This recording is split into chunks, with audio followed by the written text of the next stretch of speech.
बहुत अच्छा सवाल है। कहते हैं कि शंकर की मूर्ति हम कहते हैं आसमान से है, ये कहते हैं, इसमें कोई तारीख की बात है ही नहीं। अगर वो कहते हैं तो क्यों नहीं मुसलमान बनते आप? अगर आप मानते हैं शंकर की मूर्ति, मुसलमान बन जाओ, कौन रोक रहा आपको? मेन सवाल ये है, ये काला पत्थर मुझे कोई नुकसान भी नहीं पहुंचा सकता है, कोई फायदा भी नहीं पहुंचा सकता है। और आपके ही धर्म में कुछ एक मूर्ति पूजा का भी जो विधान है, आप मूर्ति खड़ी पूज लो और पड़ी पूज लो, तो एक बात ही है, क्या ये जो है धर्म के उल्ट नहीं है? मुसलमान काबा के सामने क्यों झुकते हैं? क्या आप मुसलमान भी तो पत्थर के आगे सजदा करते हैं? काबतुल्लाह भी तो ईंटों का बना हुआ है। इस बारे में वजाहत फरमा दें। हेलो नाजरीन, अल कबीर इस्लामिक चैनल में आपका स्वागत है। इस वीडियो में हम प्रमाणों सहित जानेंगे कि मक्का महादेव का मंदिर है या सिर्फ लोगों का भ्रम।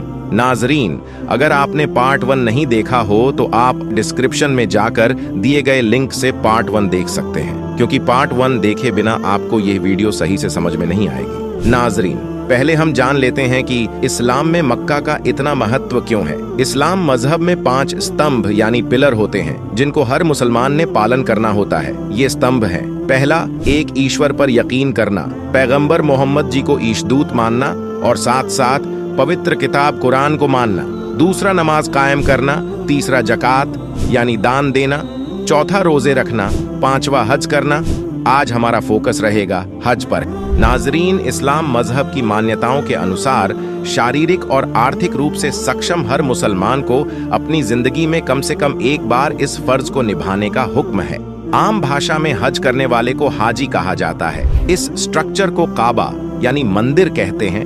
हाजी काबा की तवायफ यानी परिक्रमा करते हैं। नाजरीन, किसी भी टॉपिक को समझने के लिए हमें उसकी बेसिक जानकारी जाननी जरूरी है। हम जानेंगे कि आखिर यह मक्का, मदीना, काबा क्या है, इन तीनों में क्या अंतर है और इस्लाम मजहब में इनको इतना महत्व क्यों दिया जाता है। नाजरीन, दुनिया के नक्शे में अरब के इस देश का नाम सऊदी अरब है। सऊदी अरब देश में स्थित है मक्का शहर। इसी मक्का शहर में पैगंबर मोहम्मद जी का जन्म 20 अप्रैल 571 ईस्वी में हुआ। मक्का शहर में पैगंबर मोहम्मद जी 53 साल तक रहे। इसी मक्का शहर में यहाँ पर स्थित है काबा। काबा क्यूब के आकार की इमारत है। इसे इस्लाम का सबसे पवित्र स्थल माना गया है। काबा इमारत मक्का के मस्जिद अल हराम के बीचों बीच स्थित है। इस्लाम के अनुसार दुनिया भर के सारे मुसलमान पर यह लागू है कि वे नमाज के समय काबा की ओर मुंह करके नमाज अदा करें तथा हज तीर्थ यात्रा के दौरान भी मुसलमान को तवाफ नामक महत्वपूर्ण धार्मिक रीति पूरी करने का निर्देश है, जिसमें काबे की 7 परिक्रमाएं की जाती हैं। मदीना, मक्का से मदीना की दूरी लगभग 340 किलोमीटर है। यह इस्लाम में पवित्र दूसरा शहर है और इस्लामी पैगंबर मोहम्मद जी की दफनगाह यानी कब्र है और मस्जिद है। हजरत मोहम्मद जी मदीना शहर में 10 साल रहे। इस्लाम के उदय से पहले मदीना शहर को यसरीब नाम से जाना जाता था, लेकिन बाद में इसे मदीना नाम हजरत मोहम्मद जी ने दिया। हज की पूरी कहानी इस्लाम की जुबानी। हज सऊदी अरब के मक्का शहर में होता है, क्योंकि काबा मक्का में है। काबा वो इमारत है जिसकी तरफ मुंह करके दुनिया भर के मुसलमान नमाज पढ़ते हैं। काबा वो मंजिल है जिसे अल्लाह का घर कहा जाता है। इस वजह से मुसलमानों का तीर्थ स्थल है, जहां जिंदगी में एक बार जाना इस्लाम में जरूरी बताया गया है। क्या होता है हज में? हज इस्लामिक कैलेंडर के 12वें महीने जिलहिज्जाह की 8वीं तारीख से 12वीं तारीख तक होता है।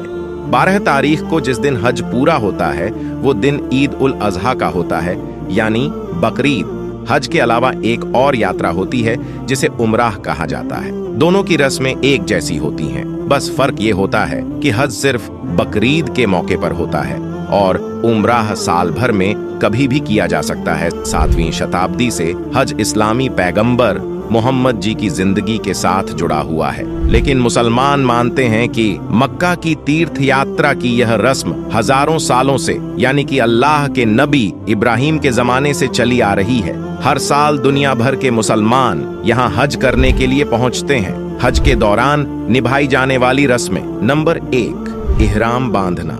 ये हज या उमराह करने का पहला चरण होता है। इसके तहत एक खास तरह की पोशाक पहनी जाती है। इस पोशाक में 2 चादरें होती हैं जो जिस्म से लपेट ली जाती हैं। और फिर इबादत करने की नियत कर ली जाती है। इहराम बांधने के बाद कुरान की आयतें पढ़ते रहना होता है। नंबर 2, काबा का तवाफ। इहराम के बाद काबा पहुंचना होता है, यहाँ नमाज पढ़नी होती है और फिर काबा की तवाफ यानी परिक्रमा करनी होती है। और फिर मुसलमान काबा के पूर्वी कोने में लगे इस पत्थर को चूमते हैं। इस्लाम में काबा के जिस काले पत्थर को पवित्र माना गया है, इसका जिक्र कुरान में नहीं मिलता। इसके पीछे एक धारणा है कि इस पत्थर को मोहम्मद साहब ने चूमा था, इसलिए ये परंपरा बन गई कि हाजी भी इसे चूमेंगे। नंबर 3, सफा और मरवा। ये 2 पहाड़ियों के नाम हैं जिनके बीच चक्कर लगाने होते हैं और दुआएं पढ़नी होती हैं। इन दोनों पहाड़ियों के बीच 7 चक्कर लगाने होते हैं। ये वो जगह है जहां हजरत इब्राहिम की बीवी अपने बेटे इस्माइल के लिए पानी की तलाश में गई थी। मक्का से करीब 5 किलोमीटर दूरी पर मीना नाम की जगह है जहां सारे हाजी जमा होते हैं और शाम तक नमाजें पढ़ते हैं। अगले दिन अराफात नाम की जगह पर पहुंचते हैं और एक बहुत बड़े मैदान में खड़े होकर अल्लाह से दुआ मांगते हैं। नंबर 4, शैतान को पत्थर मारना। सारे हाजी मीना में लौटते हैं और वहां शैतान को पत्थर मारते हैं। शैतान को दर्शाने के लिए यहाँ 3 खंभे बने हैं जिन पर हाजी 7 कंकड़ मारते हैं। अरबी में इसे रमीज मारात भी कहा जाता है। कहा जाता है कि यह वह जगह है जहां शैतान ने हजरत इब्राहिम को बहकाने की कोशिश की। उसने कहा कि हजरत इब्राहिम अल्लाह का आदेश न माने। नंबर 5, जानवर की कुर्बानी। शैतान को पत्थर मारने के बाद नंबर आता है जानवर की कुर्बानी करने का, जो आमतौर पर भेड़ या बकरा होता है। ऊंट की भी कुर्बानी की जाती है। कहा जाता है कि अल्लाह की राह में अपने बेटे इस्माइल को कुर्बान करने की हजरत इब्राहिम की कुर्बानी की याद में किया जाता है। नंबर 6, सिर के बाल मुंडवाना या कतरवाना। सफा और मरवा के बाद सिर का बालों को कटवाना होता है। मर्दों को पूरे सर के बाल छोटे कराने होते हैं, जबकि औरतें थोड़े से बाल कटवाती हैं और ऐसा करना जरूरी होता है, नहीं तो हज या उमराह कंप्लीट नहीं होता। इसके बाद एक बार और काबा का तवाफ यानी परिक्रमा करके हज पूरा हो जाता है। नाजरीन, अब प्रमाणों सहित जानते हैं कि मक्का महादेव का मंदिर है या नहीं। क्या काबा की 7 बार परिक्रमा करना, काले पत्थर को चूमना और 7 बार पत्थर मारना बुत पूजा यानी मूर्ति पूजा है या नहीं। काबा मक्का शहर में स्थित है। ऐसा नहीं है कि हजरत मोहम्मद जी के बाद काबा बना। काबा हजरत मोहम्मद जी के जन्म से पहले भी था। ये कई बार बना, कई बार टूटा, कभी प्राकृतिक आपदाओं से, कभी युद्ध से।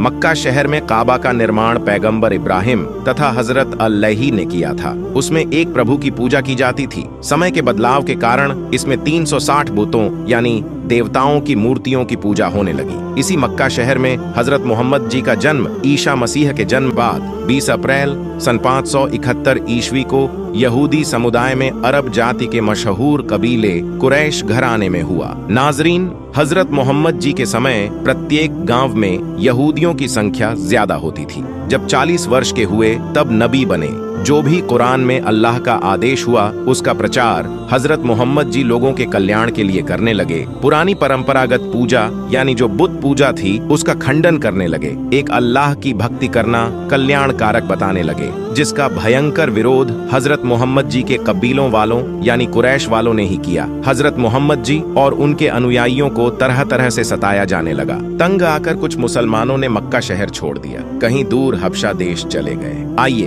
अब पवित्र किताबों से प्रमाण देखते हैं कि क्या मक्का महादेव का मंदिर है। सिख धर्म के प्रवर्तक गुरु नानक देव जी ने पवित्र किताब भाई बाले वाली जन्म साखी में बताया है। साखी मदीने की चली हिंदी वाली के पृष्ठ 262 पर श्री नानक जी ने 4 इमामों के प्रश्न का जवाब देते हुए कहा है, आंखें नानक शाह सच सुन हो 4 इमाम, मक्का है महादेव का ब्राह्मण संत सुल्तान।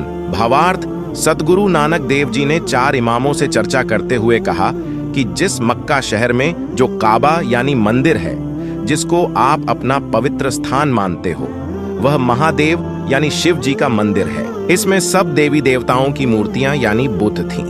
उसकी स्थापना करने वाला सुल्तान यानी राजा ब्राह्मण था। बाद में सब मूर्तियां उठा दी गई थीं। नबी इब्राहिम व हजरत इस्माइल अलैहि ने इसको दोबारा बनवाया था। गुरु श्री जंभेश्वर बिश्नोई पंथ के संस्थापक थे। ये जाम्भोजी के नाम से भी जाने जाते हैं। इन्होंने बिश्नोई पंथ की स्थापना की। नाजरीन, आइए जानते हैं कि जंभेश्वर महाराज ने मक्का के बारे में क्या कहा है। जंभेश्वर जी महाराज को समरा थल में जिंदा संत के रूप में परमात्मा मिले थे। प्रमाण श्री जंभेश्वर जी की वाणी शब्द संख्या 50 का कुछ अंश। दिल दिल आप खुदाए बंद जाग्यो, सब दिल जाग्यो सोई, जो जिंदो हज काबे जाग्यो, थल सिर जाग्यो सोई, नाम विष्णु के मुस्कल घतई ते काफर सैतानी, हिंदू होए का तीर्थ नहावे पिंड भरावे तेपन रहा इवानी, तुरक होए हज कांबो धोके भूला मुसलमानी, के पुरुष अवर जाग गैला थल जाग्यो निजवाणी। नाजरीन, श्री जंभेश्वर महाराज जी ने बताया है कि जो परमात्मा जिंदा महात्मा के रूप में हजरत मोहम्मद जी को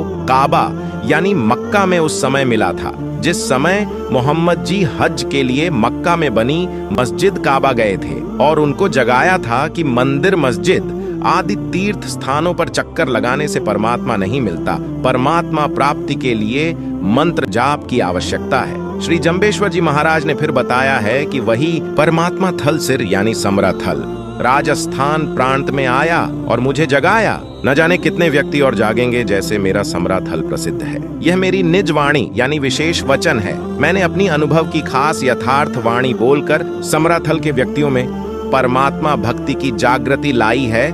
सत्य से दूर होकर मुसलमान अभी भी काबे में हज करने जाते हैं, वहां धोख लगाते हैं, पत्थर को सिजदा करते हैं जो व्यर्थ है। इसी प्रकार हिंदू भी तीर्थ पर जाते हैं, भूतों की पूजा करते हैं, पिंड भराते हैं। यह व्यर्थ साधना है। नाजरीन, प्रमाणों से सिद्ध हुआ कि मक्का पहले एक मंदिर था जिसमें 360 बुत यानी मूर्तियां रखी थीं और मुसलमान भी ज्ञान के अभाव के कारण मूर्ति पूजा ही करते हैं। लेकिन इस्लाम मजहब के मुल्ला काजी स्कॉलर्स का कहना है कि हम बुत यानी मूर्ति पूजा नहीं करते।